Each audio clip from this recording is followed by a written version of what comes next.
desenvolver em nós algumas habilidades, alguns aspectos do nosso caráter que só se desenvolvem realmente nessa situação.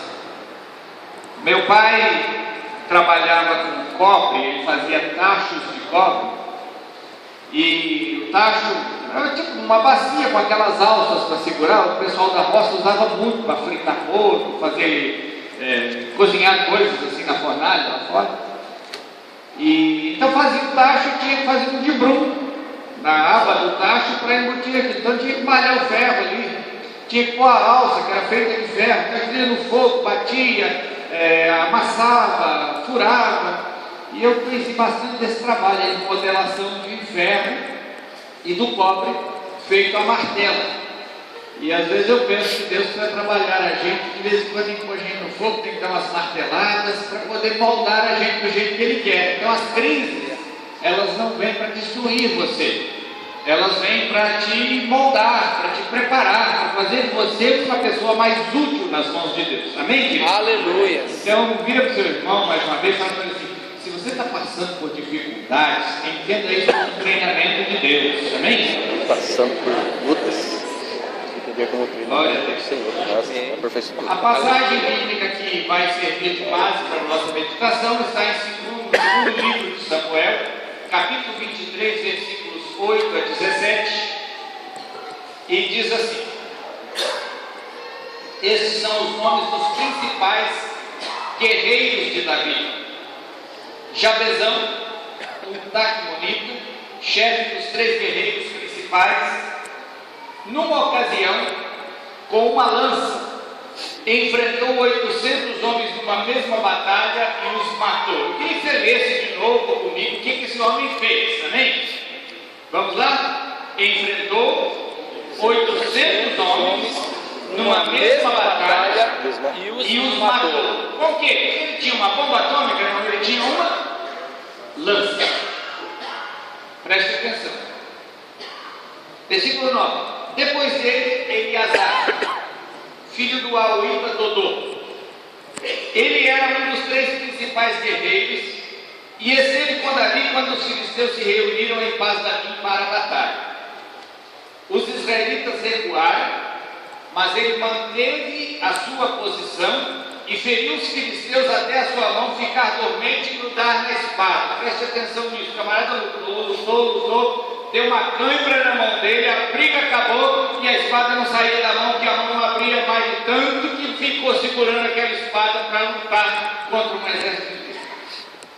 E o Senhor concedeu uma grande vitória naquele dia, e o exército voltou para onde Eliasar estava, mas somente para saquear os mortos. O serviço já estava feito. Somente para saquear os mortos. Depois dele, Samar, filho de Agé, de Ará. Os filhos reuniram-se em Leí, onde havia uma plantação de lentilha. O exército de Israel fugiu dos filisteus, mas Samar tomou posição no meio da plantação, defendeu-a e derrotou os filisteus, e o Senhor concedeu-lhe uma grande vitória. Durante a colheita, 3 chefes do batalhão dos 30 foram encontrar Davi na caverna de Adulão, enquanto um grupo de filisteus acampava no vale de Refaim.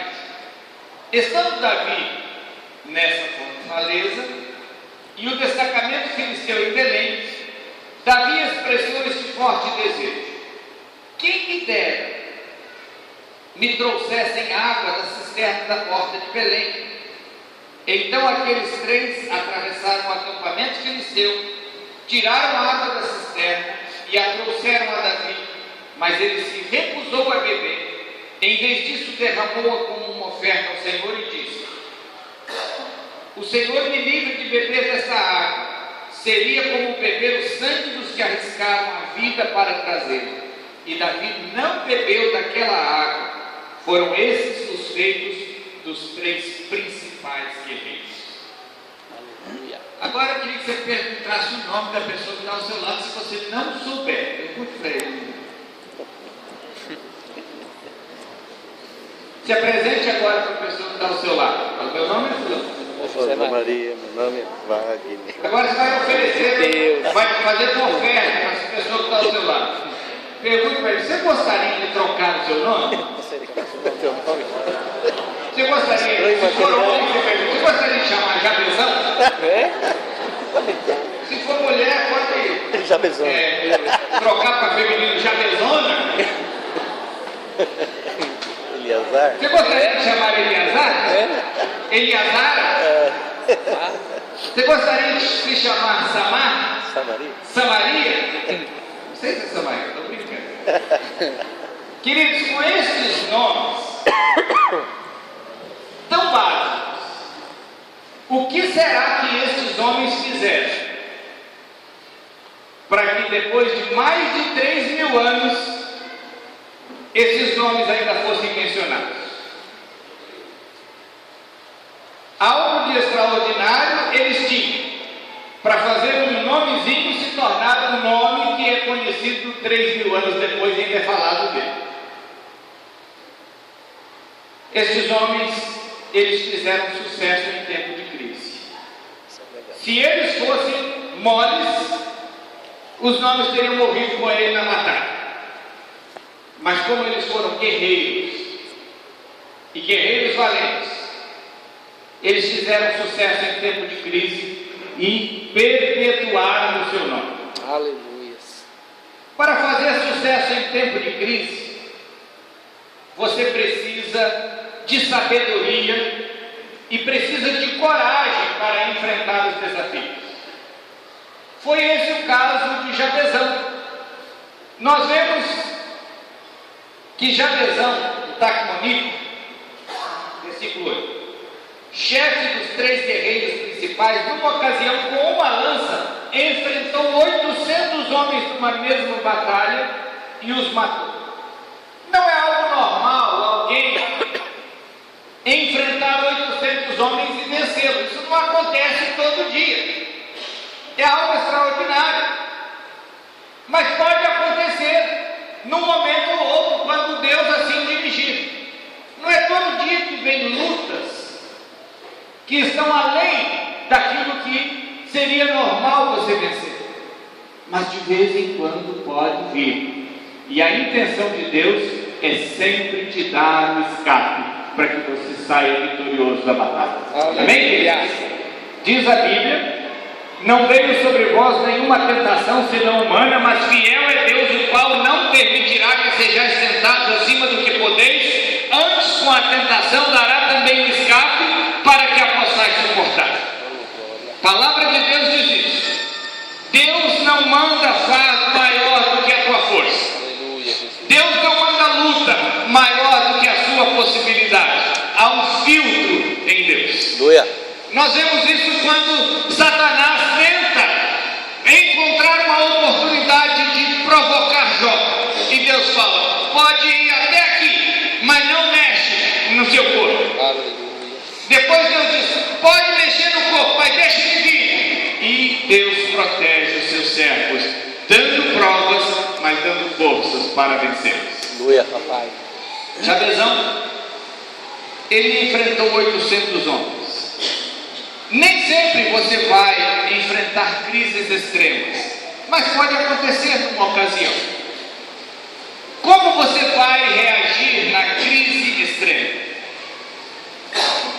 Vai chegar à conclusão: agora não tem mais jeito? Bom, acho que eu vou mesmo desistir de tudo. Quer saber, eu já vou comprar meu caixão para adiantar, porque eu estou doente mesmo, e essa doença só termina em morte, então eu não vou ficar com a expectativa de viver, porque ninguém que teve essa doença viveu. Pode ser que antes não, mas quem sabe Deus quer fazer isso com você. Aleluia. Eu vou me desviar, porque essa prova que eu estou passando eu não posso mais resistir, eu não aguento mais.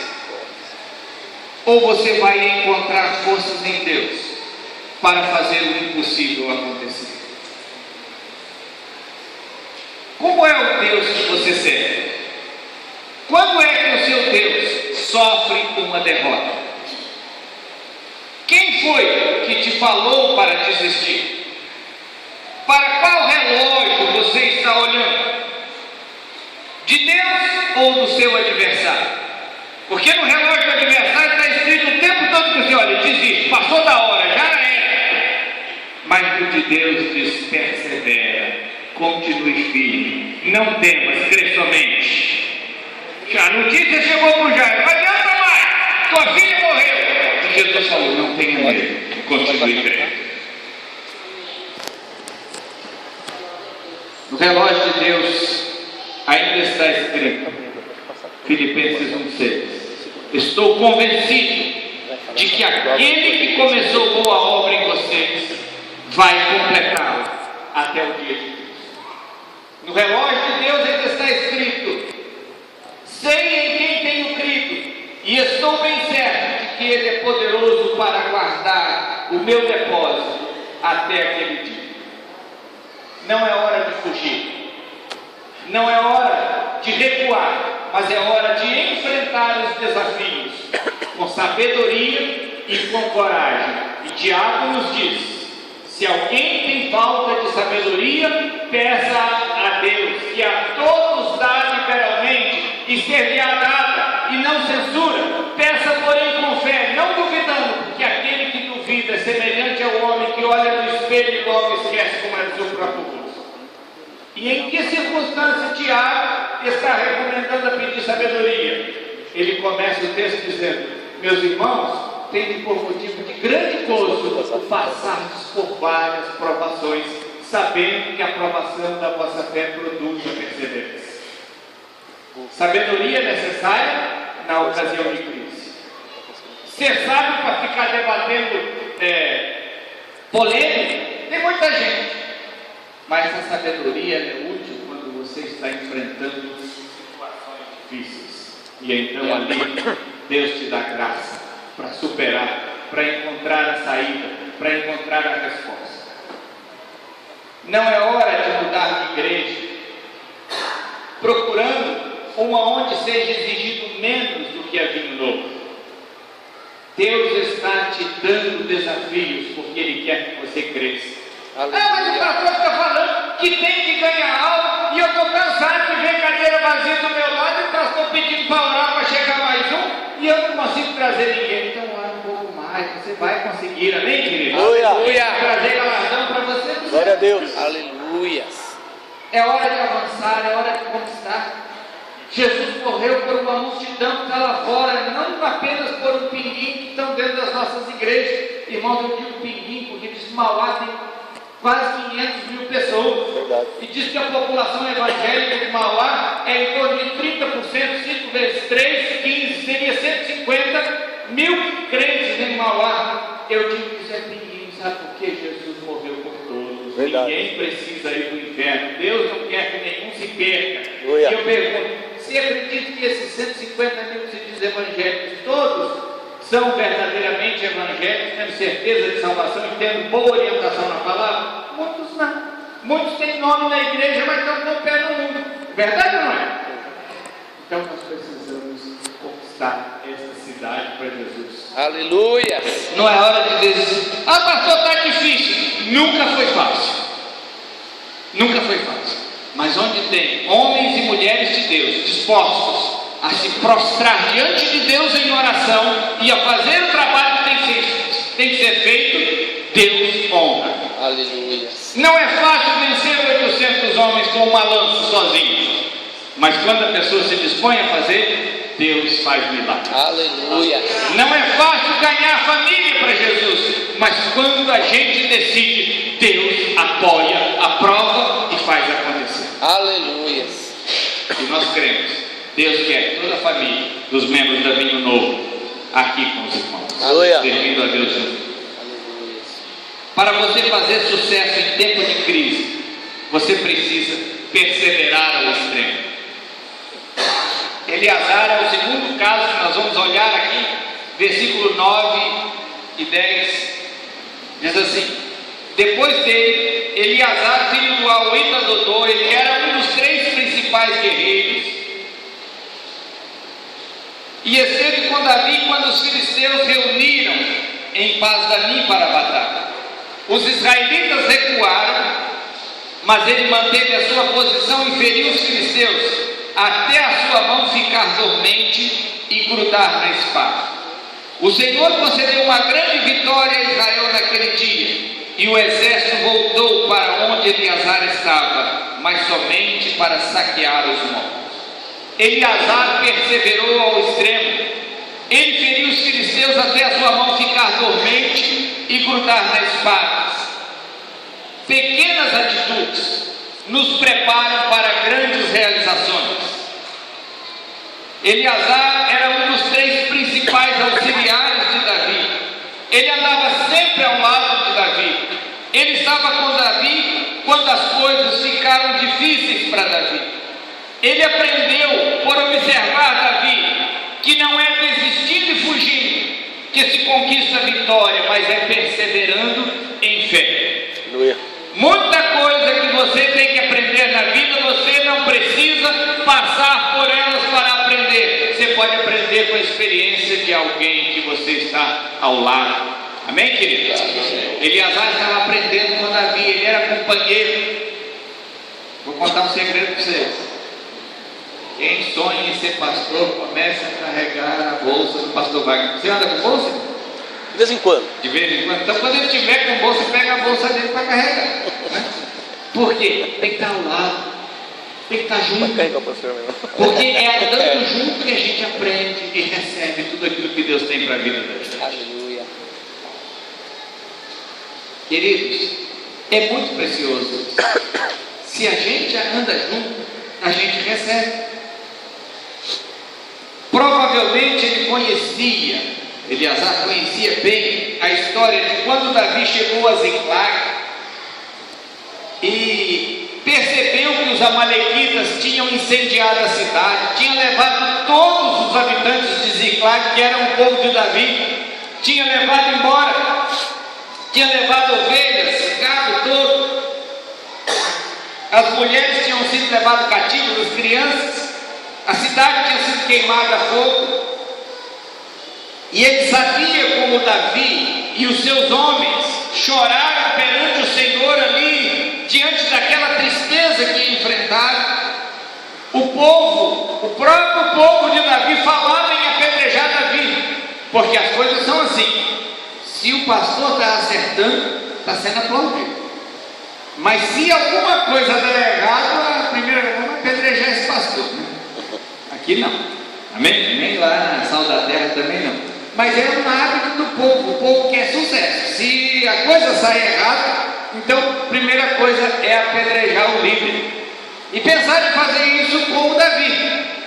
O que Davi fez de errado? Nada, eles tinham saído para a batalha e foram dispensados, porque eles iam lutar com os filisteus, eles estavam morando na terra dos filisteus. Os líderes filisteus falaram: não, nós queremos Davi no meio, não, porque Davi é israelita e a batalha vai ser contra o Saul. E não vai dar certo, porque pode ser que Davi vira para o lado de Saul, manda Davi de volta para Ziclag. Quando Davi chegou a Ziclag tinha sido roubado. E os homens tinham saído com Davi, não guerrearam, e agora voltaram, e encontraram as famílias. Todas tinham sido levadas como prêmio de guerra. Eles estavam derrotados. E o que eles pensaram? Não, vamos apedrejar esse Davi que só está causando problema para a gente. O que Davi fez? Se fortaleceu no Senhor seu Deus. Aleluia. Animou o povo e disse: vamos consultar o Senhor. Consultou: devo ir atrás? Deve. O Senhor vai me entregar esse povo? Vou. Povo, vamos embora. Deus falou que vai dar a vitória para a gente. Eles vão, encontram a Malequita perdido no caminho. O que aconteceu com você? O egípcio do céu. Ele: meu Senhor me abandonou porque eu fiquei doente. Vem cá, a gente cuida de você. Conta para nós, onde desse povo, de onde eles vieram, para onde eles foram? Foram para cá. Chegou, tomou tudo, recuperou tudo e voltou. Não perdeu nada de tudo aquilo que tinha sido levado. Aleluia. Deus é fiel, amém? Glória a Deus. E o Eleazar, provavelmente, como ele andava muito com Davi, ele sabia como Deus é poderoso para livrar em tempo de crise. E agora aqui, ele enfrenta o exército. Eu quero que você imagine a cena. Começa a batalha. Os soldados do exército percebem: o negócio não vai dar para ele ganhar, não. O exército deles é maior que o nosso, as voltar no pé quando tem tempo para a gente salvar nossa vida em aquela recuada em massa. O que as pessoas fazem quando um foge? Todo mundo quer fugir. O Eleazar falou: eu vou ficar. Homem doido, hein? Eu vou ficar. De vez em quando, parece que o povo escuta sinal errado e começa a fugir da própria igreja. Eu estou indo para a igreja, não, estou indo para a igreja. Aí começa um monte de gente seguindo os fujões. Mas tem alguns Eleazar, abençoados. Glória a Deus. Eu vou ficar. Eu vou lutar.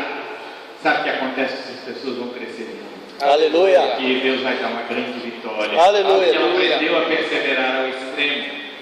Na hora que parecia que estava tudo dando errado, Eleazar, ele aprendeu a esconder. Quer crescer muito? Ande com gente grande. Aleluia.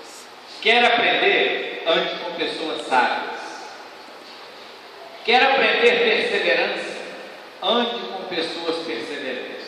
Pastorei contei uma de suas mensagens de um pastor que disse tal coisa, e ele citou, eu não lembro o nome do pastor que ele citou, mas o pastor diz o seguinte: diga-me quem são os 5 pessoas mais próximas a você que eu te direi onde você vai estar daqui a 5 anos.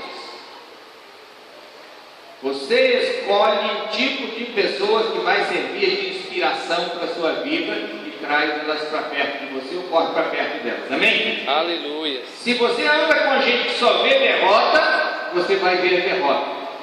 Mas se você anda com gente de fé, você vai ter fé. Aleluia, Deus. Glória a Deus. Deus tem muito para a sua vida através do seu discipulador.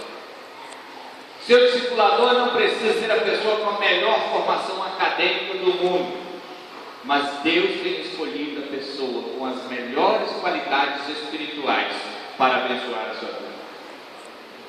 Às vezes até características de personalidade, porque a gente não precisa de gente só igual a gente, não. A gente aprende muito nas diferenças. Assim como o ferro afia o próprio ferro, um companheiro ao seu companheiro.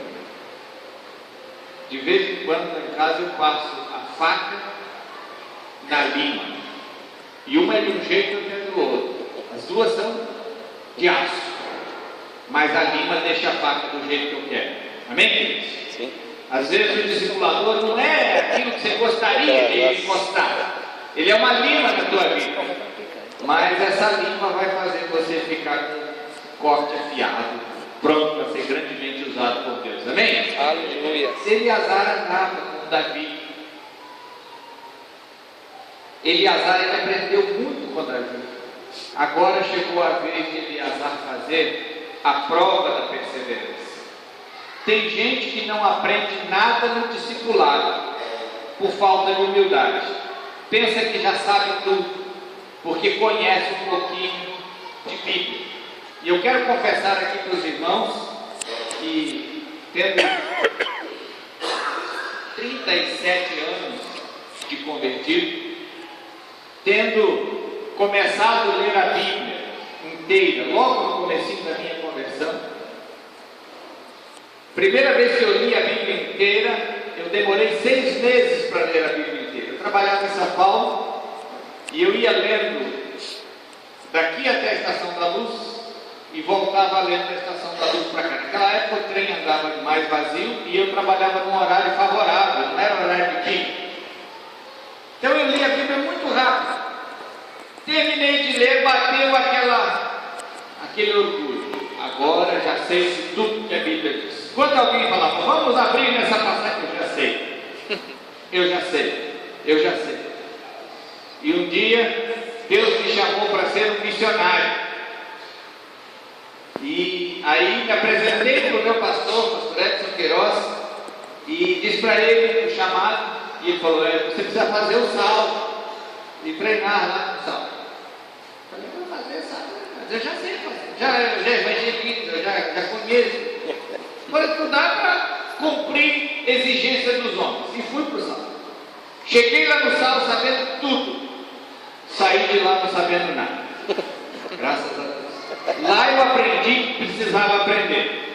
Durante o curso, o diretor da escola, o missionário Birajara, ele me procurou e me elogiou por perceber que eu tinha um coração ensinável, mas eu não entrei lá com esse coração ensinável. Deus transformou, porque eu achava que eu sabia tudo.